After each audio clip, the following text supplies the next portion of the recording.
দম ফেলার সময় সুযোগ পাচ্ছি না। মানুষ আজকে ঈদের দিন, ঈদের আমাদের আজকে শুরু হলো আমাদের দমের আনুষ্ঠানিক অধিবেশন, যেটা মানুষ দেখতে পারবে, সিনেমা হলে এক্সপিরিয়েন্স করতে পারবে। আমরা যে দীর্ঘ 2 থেকে 3 বছরের মধ্যে আমরা যেটা রান্না করেছি, আজকে সেটা আমরা পরিবেশন করেছি। ফাইনালি অফিসিয়ালি অডিয়েন্স সেই রান্নাটা এক্সপিরিয়েন্স করবে। অ্যান্ড সো ফার আমি যতটুকু দেখেছি, অডিয়েন্সদের এক্সপ্রেশন অ্যান্ড তাদের reactions very good so far. এতে আমরা খুবই আনন্দিত and going great so far. এটা তো আজকে শুরু।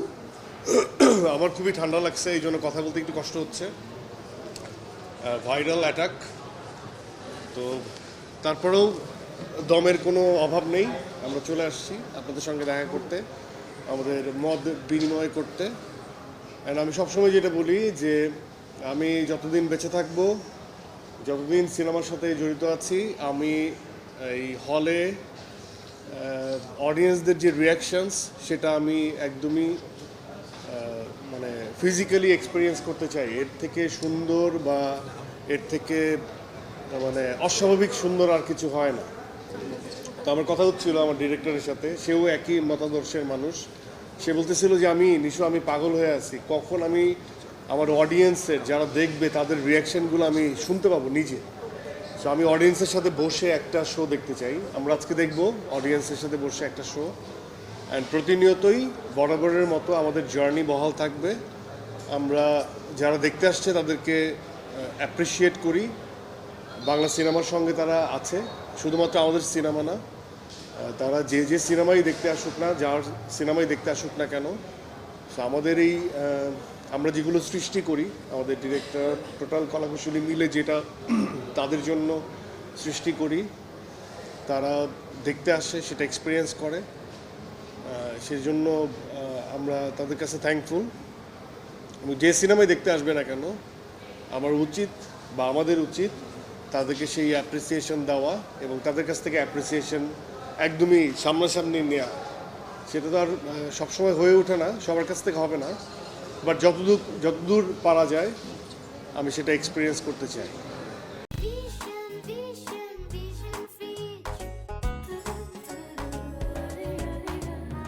না, এটা কেউ জানে না। আমি প্রতিবারই আমার পরিবারের সাথে আলাদা শো অ্যারেঞ্জ করে দেখি। আমি পার্সোনাল লাইফের বিষয়গুলো আসলে খুব বেশি প্রচারে বিশ্বাস করি না। আমার সুরঙ্গের সময় আমাদের একটা ফ্যামিলি শো হয়েছে, যেখানে আমার পরিবারবর্গ, আত্মীয় স্বজন এবং কিছু ফ্রেন্ডসরা মিলে আমরা সেই শো দেখি। দাগের সময় হয়েছে, এবারও হবে। এবার আর কি একটু বেশি চাহিদা। এবার আসলে একটা শোতে হবে না, হয়তো বা 2টো শো আমাদের অ্যারেঞ্জ করতে হবে আমাকে। তো তারা তাদের মতো তাদের পরিবেশে সুন্দর করে দেখে এবং আমাকে সমালোচনাও করে, আবার সেটা নিয়ে প্রশংসাও করে। এবং এবারও সেটার অন্যরকম কিছু হবে না, এবারও ঘটবে সেই বিষয়গুলো।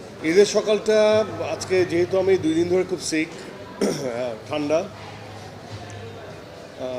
খুবই কোল্ড অ্যাটাক হয়েছে, একটু অ্যালার্জিটিক হতে পারে, একটু কফ জমে আছে, মেডিসিন নেওয়া হচ্ছে, শরীর খুব দুর্বল। তো এতে অসুবিধা নেই, ঈদের আনন্দ, আমরা মানুষ, আমাদের শরীর ভালো থাকবে খারাপ থাকবে সব মিলিয়ে আসলে আমাদের প্রতিদিনের একটা পার্ট হচ্ছে ঈদ। ঈদের দিনে শরীর খারাপ থাকলেও কোনো সমস্যা নেই। আমার বাচ্চা সকালবেলায় উঠে সে নামাজ পড়ে আসছে এবং একটু মাহলটা একটু গম্ভীর, যেহেতু আমার শরীর খারাপ, তাদের একটু মন খারাপ হয় যে আমার শরীর খারাপ। আমার সহধর্মিনীরও একটু মন খারাপ, যেহেতু আমার শরীরটা একটু খারাপ, এবং তারাও আমাকে বুস্ট আপ করছিল, তুমি না প্রতিবার যাও, আজকে যাবা না? আমার শরীর খারাপ নিয়ে বলে, না তারপরেও তোমার টিম তোমার জন্য ওয়েট করছে, প্লিজ যাও, প্রথম দিন তোমার যাওয়া উচিত। এবং তারাও আমাকে ইন্সপায়ার করলো, আমার টিমও আমাকে চাচ্ছিল, আমার ওয়াইফ আমাকে ওই ইন্সপিরেশনটা দিয়েছে যে যাওয়া উচিত প্রথম দিন। শরীর খুবই খারাপ ছিল, ভালো ভালো জিনিসপত্র দেখে আর এদের মুখে ভালো কথা শুনে আমি কিছুটা সুস্থ। আর আমার মনে হয় অডিয়েন্স রিয়াকশন পেয়ে গেলে আরও পুরোপুরি সুস্থ হয়ে যাবে। শেষে আসার পরেও আমাদের যেটা হয় মানে অল্প অল্প করে সবাই সিক হচ্ছিল আর কি, হ্যাঁ, ছোটো ছোটো করে। এবং আমাদের আসলে মানসিক জোর একটু বেশি মনে হয় এই টিমের। তো ওইটা কখনোই 2 দিন 3 দিনের বেশি লাস্টিং করতেছিল না সিকনেস। তো আমি আসার পরে ডাবিংয়ের সময়ও আমি সিক ছিলাম।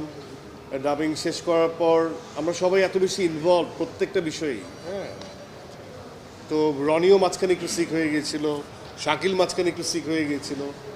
এবং আমরা লাস্ট যে আমাদের প্রেস ব্রিফিং করলাম, আমাদের ট্রেইলার যে সময় আপনারা দেখতে পেলেন, সেই দিনের পর থেকেও শাকিল সিক হয়ে গেছিল। আমারটা একটু কন্টিনিউ করছে, যেমন হাউসফুল হওয়াতে ওর শরীর খুব তাড়াতাড়ি ভালো হয়ে গেছে।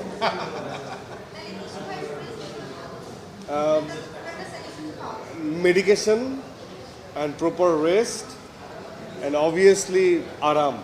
এখন আমার আরামে কিসে, সেই আরামটা হয়ে গেলেই আমি হয়তো বা সুস্থ ফিল করব। খুব I am lucky or I am blessed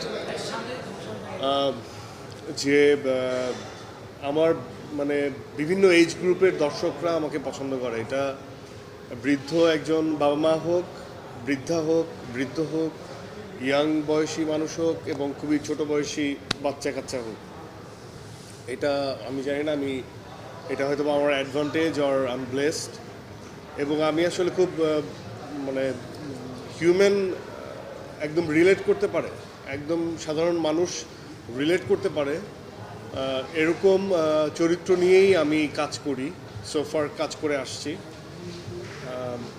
এই জন্য আমার মনে হয় যে এই ব্লেসিংসটা আছে বলেই আমার মনে হয় যে এই 17 জনের পরিবার, তাদেরকে আমি ধন্যবাদ জানাই যে তারা সপরিবারে এসেছেন আমার সিনেমা দেখতে। এবং এটা আমাদের দায়িত্ব, আমার তো একটা দায়িত্ব পড়তায় যে আমি বাংলাদেশের সিনেমাকে কিভাবে দেখি এবং গল্পের ফাইন্ডিংস। আমি আসলে এটা খুব বেশি ভাষায় প্রকাশ করতে পারবো না, কারণ আসলে এই কাজটা মিলেমিশে হয়, হ্যাঁ, কালেকটিভ আর্ট ওয়ার্কও। সো আমার চাওয়া, আমার পাওয়া, সেটার সাথে ডিরেক্টরের চাওয়া, এতগুলো টিম মেম্বারদের চাওয়া, সব মিলিয়ে আসলে এই জিনিসটা হয়, একটা সিনেমা হয়।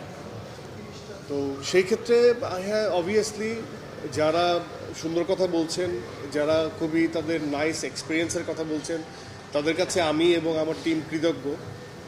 আর এটা আমার মনে হয় যে আমার একটা ব্লেসিংস যে সর্ববয়সের মানুষরা আমার পারফরমেন্স বা আমার ফিল্মকে পছন্দ করে এবং অ্যাকনলেজ করে, অ্যাডমায়ার করে। এটা আমার বাড়তি পাওনা।